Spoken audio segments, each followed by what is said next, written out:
கர்த்தருடைய பரிசுத்த நாமத்திற்கு ஸ்தோத்திரம்.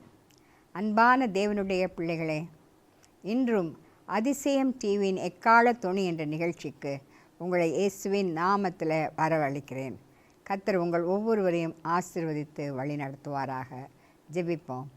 அன்பின் ஆண்டவரே, இந்த அருமையான அதிசயம் டிவிக்காக நன்றி ஆண்டவரே. இப்பொழுதும் ஆண்டவரே, உம்முடைய வார்த்தைகளை ஆண்டவரே இந்த மக்கள் ஒவ்வொருவரும் கேட்டு உணர்ந்து ஆண்டவரை பரிசுத்தமாய் ஜீவித்து நித்தியத்திலே பங்குடையவர்களாக இந்த உலகத்திலே வாழ கிருபை தாரும். இந்த நேரத்திற்காக உமக்கு நன்றி, உமக்கு நன்றி, உமக்கு நன்றி. துதிகன மகிமை எல்லாவற்றையும் உமக்கே செலுத்துகிறோம். இயேசுவின் மூலம் ஜெபம் கேளும் எங்கள் அன்பின் பிதாவே, ஆமேன்.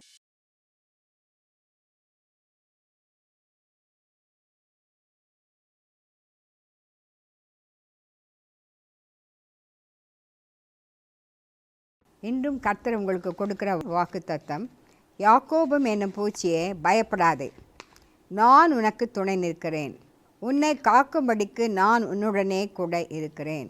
ஏசாயா 41:14, எரேமியா 1:8. கர்த்தராகி இயேசுவின் விலையேற பெற்ற இரத்தத்தினாலே மீட்கப்பட்ட ஒருவன் இப்புலகத்திற்கு அவன் அந்நியனும் பரதேசியுமாயிருக்கிறான். அவன் சாத்தானின் ராஜ்யத்திலிருந்து விடுதலையாக்கப்பட்டு பரலோக ராஜ்யத்தை நோக்கி பிரயாணம் செய்து வருவதால் அவன் அதுவரை சேவித்து வந்த சாத்தானின் ராஜ்யம் அவனுக்கு விரோதமாக செயல்பட ஆரம்பிக்கிறது. நீங்கள் உலகத்தாராய் இருந்தால் உலகம் தன்னுடையதை சிநேகித்திருக்கும். நீங்கள் உலகத்தாராய் இராதபடியினாலும் நான் உங்களை உலகத்திலிருந்து தெரிந்து கொண்டபடியினாலும் உலகம் உங்களை பகைக்கிறது. யோவான் 15:19 என்று நம்முடைய ஆண்டவர் நம்மிடத்திலே உரைத்திருக்கிறார். பூலோகம் அவனை பகைக்கிறது, மறுபுறம் பாதாளம் அவனை எதிர்க்கிறது. பூலோகம் கிறிஸ்துவுக்கேற்ற அவனுடைய நல் நடக்கையை தூஷிக்கிறது. பாதாளம் அவனுக்கு விரோதமாக பல சோதனைகளை உருவாக்கி அவனது பரலோக பயணத்தை தடை செய்யும்படி அவனுடைய ஆவிக்குரிய முன்னேற்றத்திற்கு எதிராக போர் தொடுக்க ஆரம்பிக்கிறது. அவனுடைய வாழ்க்கை ஒரு ஆவிக்குரிய போர் முனையாகிறது.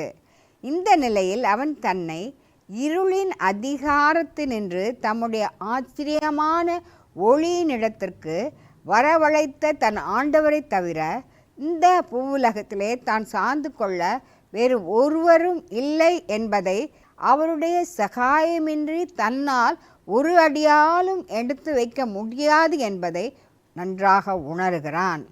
என்னை அல்லாமல் உங்களால் ஒன்றும் செய்யக்கூடாது, என் கிருபை உனக்கு போதும் போன்ற ஆண்டவருடைய வார்த்தைகளை அவன் உறுதியாய் பற்றி கொண்டு தன் ஆவிக்குரிய போர் முனையிலே ஒத்தாசை பெறும்படி அவரிடத்திற்கு தன் கண்களை ஏறெடுக்கிறான். அவன் எந்த அளவுக்கு தன்னுடைய ஒன்றும் இயலாமையையும் உணர்ந்து கொள்ளுகிறானோ அந்த அளவுக்கு அவரது சர்வ வல்லமையை அவன் சார்ந்து கொள்ளுகிறான். இவ்வாறு அவன் அவரை நோக்கி பார்த்து கொண்டிருக்கும்போது அவனில் அன்பு கூர்ந்து அவன் மேலேயே எப்பொழுதும் நினைவாயிருக்கும் நம்முடைய பரமபிதா அமைதியாக இராமல் முற்றிலும் பொறுப்பேற்று கொள்ளுகிறார்.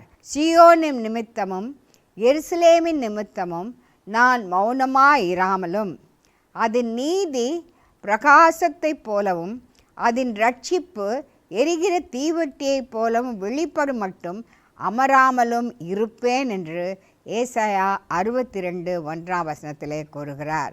அவனுடைய ஒவ்வொரு யுத்தமும் அவனுக்கு ஜெயமாக மாறும்படி அவர் அவனுக்கு அனுகூலமாக உதவியாக இருக்கிறார். ஆம், பரத்திலிருந்து அவனுக்கு ஒரு உதவிக்கரம் நீட்டப்படுகிறது. சங்கீதம் 18:16. போர் முனையிலே நிற்கும் ஒரு தேவ பிள்ளைக்கு உதவியாக கர்த்தர் பரத்திலிருந்து அருளும் ஒத்தாசையை குறித்து, ஆபத்து நாளிலே கர்த்தர் பரிசுத்த ஸ்தலத்திலிருந்து உமக்கு ஒத்தாசை அனுப்பி சியோனிலிருந்து உம்மை ஆதரிப்பாராக என்று கூறுகிறது. ஆபத்து நாள் என்பது வேதாகமத்தின் சில பகுதிகளில் குறிப்பிடப்பட்டுள்ள யுத்தங்கள் ஆகும். சங்கீதம் 147. தீங்கு நாள் எபேசியர் 6:13. கர்த்தருடைய பிள்ளை தன்னுடைய ஜீவித்திலே எதிர்கொள்ளுகிற சோதனை கட்டங்களாகிய போர் முனைகளையே அது குறிக்கின்றன. அவ்வேளையில் தம்மையே நோக்கி பார்த்து கொண்டிருக்கிற ஒரு நபருக்கு பரத்திலிருந்து கர்த்தர் சகாயம் பண்ணுகிறார். அவனுக்கு அவர் தம்மை உயர்ந்த அடைக்கலமாக, சோதனைகளில் ஜெயம் அளிப்பவராக தன்னையே அவர் வெளிப்படுத்துகிறார். அவனுக்கு வருகிற சோதனைகள் யாவும் அவன் அவருடைய இரட்சிப்பினால் மகிழ்ந்து அவருடைய நாமத்தில் கொடியேற்றுவதிலும் தன் தேவனுக்குள் மேன்மை பாராட்டுவதிலுமே முடிவடைகின்றன. ஒத்தாசை வரும் பர்வதம். சங்கீதம் 121, எனக்கு ஒத்தாசை வரும் பர்வதங்களுக்கு நேராக என் கண்களை ஏறெடுக்கிறேன். வானத்தையும் பூமியும் உண்டாக்கின கர்த்தரிடத்திலிருந்து எனக்கு ஒத்தாசை வரும் என்று சங்கீதக்காரன் சொல்லுகிறார். ஆம், பர்வதங்களுக்கு நேராக என் கண்களை ஏறெடுப்பேனோ? எங்கிருந்து எனக்கு ஒத்தாசை வரும்? அதை தொடர்ந்துள்ள வசனத்தில் என்ன இருக்கிறது? வானத்தையும் பூமியும் உண்டாக்கின கர்த்தரிடத்திலிருந்து எனக்கு ஒத்தாசை வரும். ஆம், ஒரு பரலோக பிரயாணிக்கு ஒத்தாசை வரும் ஒரே பர்வதம் கர்த்தர் மாத்திரமே. குன்றுகளையும் திரளான மலைகளையும் நம்புகிறது விருதா என்பது மெய். இஸ்ரவேலின் ரட்சிப்பு எங்கள் தேவனாகிய கர்த்தருக்குள் இருப்பதே மெய். நம்முடைய சகாயம் வானத்தையும் பூமியும் உண்டாக்கின கர்த்தருடைய நாமத்தில் உள்ளது. எரேமியா 3:23, சங்கீதம் 124:8. ஆகவே வானத்தையும் பூமியையும் உண்டாக்கின கர்த்தரிடத்திலிருந்து எனக்கு ஒத்தாசை வரும். அவர் என் காலை தள்ளாட ஒட்டார்.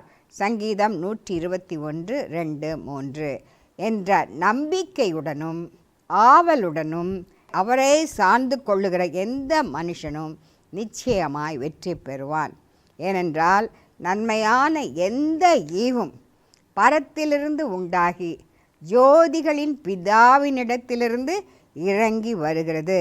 அதில் யாதொரு மாறுதலும் வேற்றுமையின் நிழலும் இல்லை என்று எழுதப்பட்டிருக்கிறது. ஆகையினால் ஒவ்வொரு மனிதனும் ஏற்கொள்ளும் முனைகளிலே அந்த வேளைகளில் பரத்திலிருந்து அவனுக்கு ஒத்தாசை அருளுகிறது. பரமபிதா எப்போதும் ஒத்தாசை அனுப்பும்படியாக அவனுக்கு உண்மை உள்ளவராகவே இருக்கிறார். நமக்கும் உண்மை உள்ளவராகவே இருக்கிறார். ஆம், ஒருபோதும் அசையாத ஒரே பர்வதம். உலக மாந்தர் தங்கள் நம்பிக்கையாக கொண்டிருக்கிற மலைகள் அவர்களை விட்டு விலகிப்போம். பர்வதங்கள் நிலை பெயர்ந்து போம். அவர்கள் பலம் வாய்ந்தவை என்றும் நம்பத்தகுந்தவை என்றும் எண்ணி காத்திருக்கிற அனைத்தும் சடுதியாய் அவர்களிடத்திலிருந்து பெயர்க்கப்பட்டு போம். அவர் நிலையானவை என எண்ணிக்கொண்டிருக்கும் பூமி நிலை மாறிப்போம். மலைகள் நடு சமுத்திரத்தில் சாய்ந்து போம். பர்வதங்கள் அதிர்ந்து அகன்று போம். ஆகிலும் தம்மையே நம்பி இருக்கிறவர்களுக்கு அடைக்கலமும் பெலனும் ஆபத்து காலத்தில் அனுகூலமான துணையுமாயிருக்கிற கர்த்தர் தேவனே நேற்றும் இன்றும் என்றும் மாறாதவராய் இருக்கிறார். ஆகவே அருமையான தேவ பிள்ளையே, நீ கர்த்தரையே உன் நம்பிக்கையாக கொண்டிருப்பாயாகில் நீ ஒருபோதும் அசைக்கப்படுவதில்லை. ஒருபோதும் அசைக்கப்படுவதில்லை. கர்த்தரை என்றென்றைக்கு நம்புகள். கர்த்தராகி யெகோவா நித்திய கண்மலையாய் இருக்கிறார். ஏசாயா 26:4. கர்த்தரை நம்புகிறவர்கள் என்றென்றைக்கும் அசையாமல் நிலைத்திருக்கும் சீயோன் பர்வதத்தை போல இருப்பார்கள் என்று சங்கீதம் 125:1. நீ தேவனுடைய நகரமாக அவருக்கு மட்டுமே சொந்தமானவனாக இருப்பாயாகில் நீ ஒரு நாளும் அசைக்கப்படுவதில்லை. உன்னதத்திலும் பரிசுத்த ஸ்தலத்திலும் வாசம் பண்ணுகிற நான் பணிந்தவர்களின் ஆவியை உயிர்ப்பிக்கிறதற்கும் நொறுங்கினவர்களினுடைய இருதயத்தை உயிர்ப்பிக்கிறதற்கும் நொறுங்குண்டு பணிந்த ஆவியுள்ளவர்களிடத்தில் வாசம் பண்ணுகிறேன் என்று ஏசாயா 57:15 உன்னதமானவர் உரைக்கிறார். நீ நொறுங்குண்டு பணிந்த ஆவி உள்ளவனாக அவரையே நீ அண்டிக் கொண்டிருப்பாயாகில் யாதொரு சோதனையிலும் உன்னை அசைக்கவே முடியாது. சங்கீதம் 46:1-5.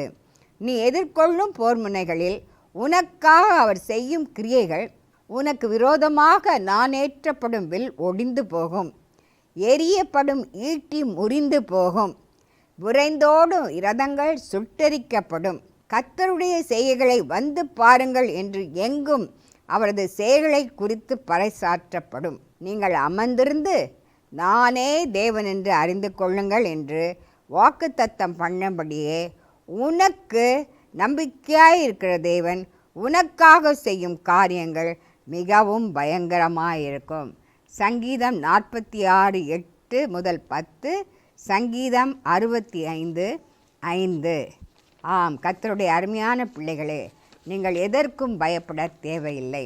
என்னை ஒடுக்குகிற துன்மார்க்கருக்கும் என்னை சூழ்ந்து கொள்ளுகிற என் பிராண பகைவனுக்கும் மரியாக உம்முடைய செட்டிகளின் நிழலிலே என்னை காப்பாற்றும். நாங்கள் செல்லும் பாதைகளில் இப்பொழுது எங்களை வளைந்து கொண்டார்கள். சங்கீதம் 17:9-11.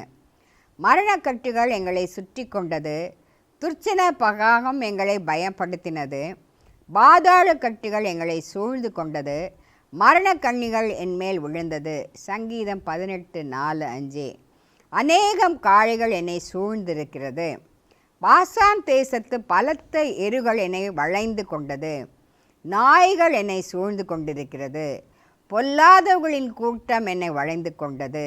சங்கீதம் 22:12-16. எனக்கு விரோதமாக அவர்கள் ஏகமாய் ஆலோசனை பண்ணுகிறதுனால் திகில் என்னை சூழ்ந்து கொண்டது, எண்ணிக்கை கடங்காத தீமைகள் என்னை சூழ்ந்து கொண்டது. சங்கீதம் 40:12. என்னை வளர்ந்து கொள்ளுகிறவர்களுடைய உதடுகள் தீவினைகள். சங்கீதம் 140:9. இவ்வாறு இத்தனை விதமான எதிரிகள் தாவீதை வளைந்து கொண்ட போர்முனைகளில் அவன் எவ்விதம் ஜெயம் பெற்றான்? தாவீது தனக்கு நேரிட்ட யுத்தங்கள் எல்லாவற்றிலும் தன் ஜெயத்துக்காகவும் பாதுகாப்புக்காகவும் வானத்தையும் பூமியும் உண்டாக்கின கர்த்தரையே நோக்கி பார்க்கிறவனாயிருந்தான். அவரையே அவன் தன் பலத்த துருகமாகவும் கேடகமாகவும் கொண்டிருந்தான். நீர் கேடகத்தையும் பரிசையையும் பிடித்து எனக்கு ஒத்தியாசையாக நில்லும் என்று சங்கீதம் 35:1-2 அந்த சந்தர்ப்பங்கள் அவன் அவரை நோக்கி ஏறெடுத்த விண்ணப்பமாய் இருந்தது. சகாயம் பெறும்படி அவன் அவரையே நோக்கி பார்த்து கொண்டிருந்தான். அவரிடத்திலிருந்தே அவனுக்கு ஒத்தாசை வந்தது. ஒரு சந்தர்ப்பத்திலே அவன் தன் தேவனை நோக்கி, ஆண்டவராகிய கர்த்தாவே, என் ரட்சிப்பின் பலனே, யுத்த நாளில் என் தலையை மூடினீர். சங்கீதம் 147 என்று கூறுகிறான். அது அந்த பொல்லாத மனுஷர் அவனோடு யுத்தம் செய்யும்படி கூட்டம் கூடி அவனை வளைந்து கொண்ட ஒரு சந்தர்ப்பமாகும். கடந்த நாட்களிலே தான் சந்தித்த போர் முனைகளில் தனக்கு விரோதமாய் கூட்டம் கூடியிருந்த சத்துருக்களின் ஈட்டிகளும் அம்புகளும் எந்த பக்கத்திலுமிருந்து தன்னை நோக்கி பறந்து வந்து கொண்டிருக்க, அவர்களுடைய போர் குதிரைகள் எப்பக்கத்திலிருந்தும் தன்னை நோக்கி பாய்ந்து வந்து கொண்டிருக்க, தன் தேவனே தனக்கு கேடகமாய் இருந்து தன் தலையையும் தன் ஜீவனையும் பாதுகாத்ததை அவன் இந்த கட்டத்திலே நினைவு கூறுகிறான். இந்த சூழ்நிலை உட்பட அவன் சத்துருக்களால் வளைந்து கொள்ளப்பட்ட சூழ்நிலைகள் அனைத்திலும் அவர் அவனுக்கு ஜெயபலனாகவே இருந்தார். அவர் அவனுக்கு ஒத்தாசை பண்ணி தாவீதை பாதுகாக்கிறவராகவும் அவனுக்கு ஜெயம் அளிக்கிறவராகவும் அவர் தம்மை வெளிப்படுத்தினார். தாவீது சொல்லுகிறான், நான் கர்த்தரை நோக்கி சத்தமிட்டு கூப்பிட்டேன், அவர் தமது பரிசுத்த பர்வதத்திலிருந்து எனக்கு செவி கொடுத்தார். எனக்கு விரோதமாக சுற்றிலும் படையெடுத்து வருகிற 10,000 பேருக்கும் நான் பயப்படேன் என்று சங்கீதம் 3:4-6 கூறுகிறது. இதுவே அவனுடைய ஜெயத்தின் அறிக்கையாய் இருந்தது. கர்த்தருடைய பிள்ளைகளாகிய நாமும் தாவீது செய்தது போல எப்பொழுதும் கர்த்தரை நோக்கி நாம் கூப்பிட்டு கொண்டே இருப்போம். ஒரு சந்தர்ப்பத்தில் ராஜாவாகிய சவுலும் அவனுடைய மனுஷரும் மாகோன் வனாந்தரத்திலே தாவீதை பின்தொடர்ந்து வந்தபோது அவர்கள் தாவீதையும் அவனுடைய மனுஷரையும் பிடிக்கத்தக்கதாக அவர்களை வளைந்து கொண்டார்கள்.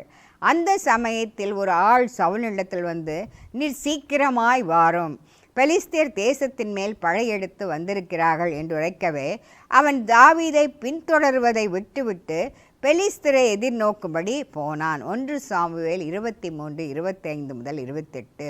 இவ்விதமாக கர்த்தர் தாவீதுக்கு பரலோகத்திலிருந்து ஒத்தாசை அனுப்பி அவனை தப்புவித்த சந்தர்ப்பங்கள் ஏராளம் ஏராளம்.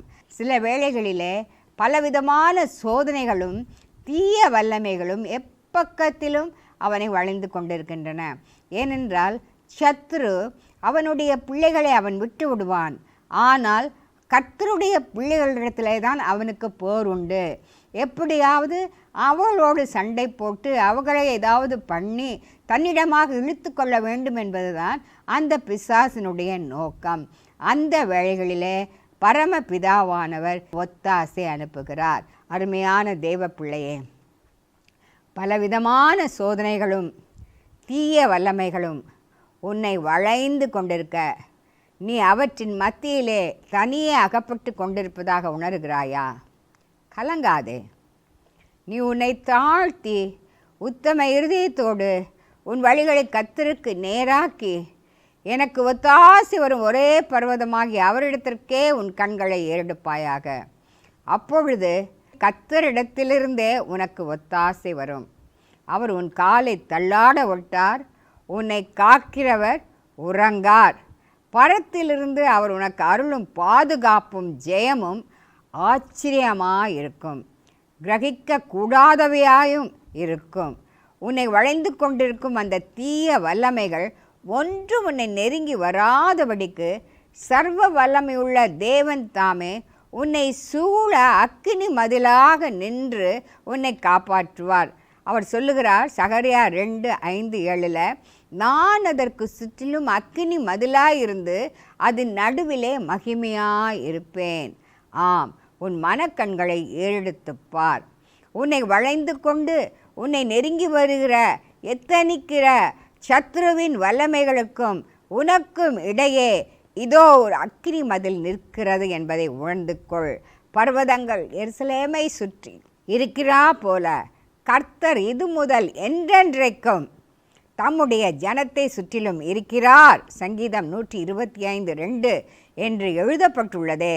நீ கர்த்தருக்கு முன்பாக உன்னை செம்மையானவர்களாக காத்து கொள்வாயாகில் செம்மையானவர்கள் உமது சமூகத்தில் வாசம் பண்ணுவார்கள் என்று எழுதப்பட்டுள்ளவாறு நிச்சயமாகவே கர்த்தர் உன்னோடு நெருங்கி இருக்கும் அவருடைய சமூகத்தை உன் ஜீவியத்தில் நீ எப்பொழுதும் அனுபவித்து கொண்டிருப்பாய். உன்னை சூழ்ந்திருக்கும் தேவனுடைய பிரசன்னம் அந்த தீய வல்லமைகளை சுட்டரித்து போடும். உன்னுடைய போர் முனைகளில் வெளிப்படும் கர்த்தருடைய மகிமையை சகல ஜனங்களும் காண்பார்கள். மேலும் கர்த்தருக்கு பயந்தவர்களின் சோதனை கட்டங்களிலே அவர்களை விடுவிக்கும்படி தேவ தூதர்களும் அவர்களை சூழ பாளையம் இறங்கி விடுகிறார்கள். சங்கீதம் 34:7. நீ கர்த்தருடைய சொல்லுக்கும் அவருடைய தாசர்களின் சொல்லுக்கும் கீழ்ப்படிந்து ஆதியாகமம் 22:12-18, ஏசாயா 50:10 சொல்லப்பட்டபடி கர்த்தருடைய வழிகளில் நடக்கிறவனாக சங்கீதம் 128:1 சொல்லப்பட்டபடி தீமையை வெறுத்து பொல்லாங்காய் தோன்றுகிற எல்லாவற்றையும் விட்டு நீ ஜீவிப்பாயாகில் நீதிமொழிகள் 3:7. தேவ தூதர்கள் உன்னை சூழ பாளையம் இறங்கி உன்னை பாதுகாப்பார்கள். அவர் உன் வழிகளிலெல்லாம் உன்னை காக்கும்படி தம்முடைய தூதர்களுக்கு கட்டளையிடுவார் என எழுதப்பட்டுள்ளது. நீ நீதிமானை ஆசீர்வதித்து காருண்யம் எனும் கேடகத்தினால் அவனை சூழ்ந்து கொள்ளுவேர். சங்கீதம் 5:12. கர்த்தரை நம்பி இருக்கிறவனையோ கிருபை சூழ்ந்து கொள்ளும். சங்கீதம் 32:10. நீ கர்த்தருடைய கட்டளையின்படி நடந்து அவருடைய நியாயங்களை கைக்கொண்டு அவருக்கு உண்மையாய் இருப்பாயாகில் நீ அவரால் நீதிமான் என்று கணிக்கப்படுவாய். எசேக்கியேல் 18:9. அப்போது அவருடைய காருண்யம் ஒரு கேடகம் போல உன்னை சூழ்ந்து கொள்ளும். நீ எல்லா சூழ்நிலைகளிலும் அவரையே நம்பி இருப்பாயாகில் அவருடைய கிருபை ஒரு மதிலை போல உன்னை சூழ்ந்து கொள்ளும். கர்த்தரின் வழி உத்தமர்களுக்கு அரண். நீதிமொழிகள் 10:29 என எழுதப்பட்டபடி கர்த்தர் தமது சித்தத்தின்படி உன்னை நடத்தும் வழியிலே நீ உத்தம இருதயத்தோடு அவரை பின்பற்றுவாயாகில் அவரது வழியே உனக்கு சிறந்ததொரு பாதுகாப்பாய் ஒரு அரணாயிருக்கும். அன்றியும் உன் ஜீவியத்தில் சகல அம்சங்களிலும் ஒவ்வொரு காரியத்திலும் நீ தேவ சித்தம் செய்து உன் ஆண்டவரையே பிரியப்படுத்தி கொண்டிருப்பாயாகில். ஆண்டவர் சொல்லுகிறார், என் சகோதரியே, என் மனவாளியே, நீ அடைக்கப்பட்ட தோட்டமாக இருக்கிறாய் என்று உன்னத பாட்டு 4:12 மணவாளன் உன்னை நோக்கி கூறுகிறார் என்று சொன்னால், நீ அவருக்கு ஆணாயிருந்தாலும் பெண்ணாயிருந்தாலும் நீ அவருடைய மணவாட்டி. ஆண்டவர் நம்முடைய மணவாளன். கர்த்தருடைய பாதுகாப்பு வேலி உன்னை சுற்றிலும் இருக்கும். யோபு 1:10 நீ தெய்வீக சுவாபங்களை வெளிப்படுத்தி கொண்டிருப்பாயாகில் ஒருவரும் உன்னை சேதப்படுத்தாதபடிக்கு அவர் இரவும் பகலும் உன்னை பாதுகாத்து கொள்வார். மேலும் உனக்கு ஒப்புவிக்கப்பட்டுள்ள உத்தரவாதங்களில் நீ உண்மை உள்ளவனாக, உன் மகிமையின் ராஜாவுடைய இருதயத்துக்கேற்றவனாக, மனத்தாழ்மையும் விவேகம் உள்ள பணிவுடைக்காரனாக இருப்பாயாகில் அவருடைய தயை உன்மேல் இருக்கும், அவருடைய பரிசுத்தம் உன்மேல் இருக்கும். நமது ஆண்டவரும் அவருடைய இருதயத்தில் இசைந்திருக்கும் தேவ ஊழியர்களும் உனக்காக செய்யும் வேண்டுதல்கள் கூட உன்னை சுற்றிலும் மதில்களைப் போல இருக்கும். கர்த்தருடைய அருமையான பிள்ளைகளே, கர்த்தரின் நாமம் பலத்த துருகம், நீதிமான் அதற்குள் ஓடி சுகமாயிருப்பான் என்று நீதிமொழிகள் 18:10 கூறுகிறது. எல்லா ஜாதியாரும் என்னை வளைந்து கொள்ளுகிறார்கள், என்னை சுற்றிலும் வளைந்து கொள்ளுகிறார்கள், தேனீக்களைப் போல என்னை வளைந்து கொள்ளுகிறார்கள், முள்ளில் பற்றின நெருப்பைப் போல அணைந்து போவார்கள் என்று கூறுகிற சங்கீதக்காரன் கர்த்தருடைய நாமத்திலே அவர்களை சங்கரிப்பேன் என மும்முறை கூறுகிறான். நீ கர்த்தருடைய நாமத்தை நம்பி சார்ந்து கொள்வாயாகில் அவருடைய நாமத்தில் உள்ள வல்லமையானது உன் ஆவி, ஆத்மா, சரீரம் ஆகியவற்றை வளைந்து கொள்ளும். சகல தீய வல்லமைகளையும் சங்கரிக்கும்படி அவருடைய வல்லமை உனக்காக வெளிப்படும். இதோ என் உள்ளங்கைகளில் உன்னை வரைந்து வைத்திருக்கிறேன், உன் மதில்கள் எப்பொழுதும் எனக்கு முன்பாக இருக்கிறது. இவ்விதமாக பலம் வாய்ந்த இத்தனை கோட்டைகள் உன்னை சூழ்ந்து கொண்டிருக்கிற சத்ருவின் வல்லமைகள் யாதொன்றாகிலும் வந்து உன்னை சேதப்படுத்த முடியுமோ? ஒன்றுமே செய்ய முடியாது. ஒரு சந்தர்ப்பத்தில் சீரியாவின் ராஜா இஸ்ரவேல் தேசத்தில் இருந்த தேவனுடைய மனுஷனாகிய எலிசாவை பிடிக்கும்படிக்கு ஒரு பலத்த இராணுவத்தையும் குதிரைகளையும் ரதங்களையும் அனுப்பினான். அவர்கள் ராக்காலத்திலே வந்து அவன் இருந்த பட்டணத்தை வளைத்து கொண்டார்கள். பயப்படாதே, அவர்களோடு இருக்கிறவர்களை பார்க்கிலும் நம்மோடு இருக்கிறவர்கள் அதிகம் என்று கூறி அவனுடைய கண்களை திறந்தருளும்படி கர்த்தரிடத்தில் விண்ணப்பம் பண்ணினான். கர்த்தர் அவனுடைய கண்ணை திறந்தபோது இது எலிசாவை சுற்றிலும் அக்கினிமயமான குதிரைகளாலும் ரதங்களாலும் அந்த மலை நிறைந்திருக்கிறதை அவன் கண்டான். 2 ராஜாக்கள் 6:14-17 ஒரு கூட்டம் யுத்த மனுஷரை கொண்ட எதிரிகளின் இராணுவம் ஒன்று எலிசா இருந்த பட்டணத்தை சுற்றிலும் நிற்கிறது. ஆனால் அந்த தேவ மனிதனோ நெருங்கி வரக்கூடாதபடிக்கு அக்கினிமயமான குதிரைகளும் ரதங்களும் அந்த தேவ மனிதன் எலிசாவை சுற்றிலும் நின்று கொண்டிருக்கின்றன. ஒரே ஒரு தேவ மனிதனுக்காக கர்த்தருடைய அக்கினிமயமான சேனை அந்த மலை முழுவதிலும் வந்து இறங்கிவிட்டது. தேவனுடைய அருமையான பிள்ளைகளே, நீ கர்த்தருடைய பட்சத்தில் நிற்பாயாகில் உன்னை காக்கும்படிக்கு முழு பரலோகமும் உன் பட்சத்தில் நிற்கும். உன்னை வளைந்து கொள்ளும்படி வரும் தீய வல்லமைகள் உன்னை நெருங்கி வராமல் திகைத்து பின்வாங்கும். ஆம் கர்த்தருடைய பிள்ளைகளே, 48வது சங்கீதத்தை வாசித்து பாருங்கள். தேவன் தமது ஜனங்களுக்கு எத்தகைய ஒரு பலத்த பாதுகாப்பாக இருக்கிறார் என்பதை அழகாக சித்தரிக்கிறது. தேவனுடைய நகரம் என்று அழைக்கப்படுகிற தேவனுடைய ஜனங்களுக்கு விரோதமாக அநேக ராஜாக்கள் கூடிக்கொண்டு ஏகமாய் கடந்து வருகிறார்கள். அவர்கள் அதை நெருக்கி வரும்போது அதன் அரண்மனைகளின் தேவன் அவர்களுக்கு உயர்ந்த அடைக்கலமாக வீற்றிருப்பதை காண்கிறார்கள். அதை கண்ட மாத்திரத்தில் அவர்கள் அதிர்ச்சியுற்று திகைக்கிறார்கள், கலக்கமடைகிறார்கள், தங்கள் ஜீவன் தப்ப விரைந்தோடுகிறார்கள். வழியில் என்ன செய்கிறது? அவர்களை நடுக்கம் பிடிக்கிறது. பிரசவ வேதனை கொடுத்த கடும் வேதனை அவளுக்கு உண்டாகிறது. அவர்களுடைய சதி திட்டங்கள் சர்வ வல்லவரால் தகர்க்கப்படுகின்றன. வசனம் 1 முதல் 7. கர்த்தர் ராஜரீகம் பண்ணுகிறார், பூமி பூரிப்பாகி மகிழக் கடவது. அக்கினிக்கு அவர் முன்னாக சென்று சுற்றிலும் இருக்க அவருடைய சத்துருக்களை சுட்டரிக்கிறது. ஆம், வளைந்து கொள்ளும் சத்துருக்களோடு போர் முனையில் கர்த்தருடைய ஆளுகைக்குள் இருக்கிறவர்களுக்கு மகிழ்ச்சியும், அவர்களுக்கு விரோதமாய் எழும்புகிற தீய வல்லமைகளுக்கோ தத்தளிப்பும் அழிவுமே உண்டாகின்றன. நியாயாசனத்தில் வீற்றிருக்கும் ராஜா தன் கண்களினால் சகல பொல்லாப்பையும் சிதற பண்ணுகிறார் என்று நீதிமொழிகள் 20:8. தேவன் தமது நகரத்தில் ராஜாவாக அமர்ந்திருக்கும் போதே சத்துருக்களுக்கு இந்நிலை என்றால் அவர் யுத்தம் பண்ண எழுந்து விட்டால் அவர்களுடைய கதி என்னவாகும்? நீ மகாராஜாவின் நகரமாக உன்னுடைய ஜீவியத்தின் சகல அம்சங்களையும் அவரே ஆட்கொண்டு நடத்தும்படி முற்றிலுமாக அவருக்கு ஒப்பு கொடுத்து இருப்பாயாகில் பலத்த பாதுகாப்பையும் மகத்தான ஜெயத்தையும் நீ பெற்று அனுபவிப்பாய். மரண பரியந்தம் அவர் உன்னை நடத்துவார். சங்கீதம் 48:14.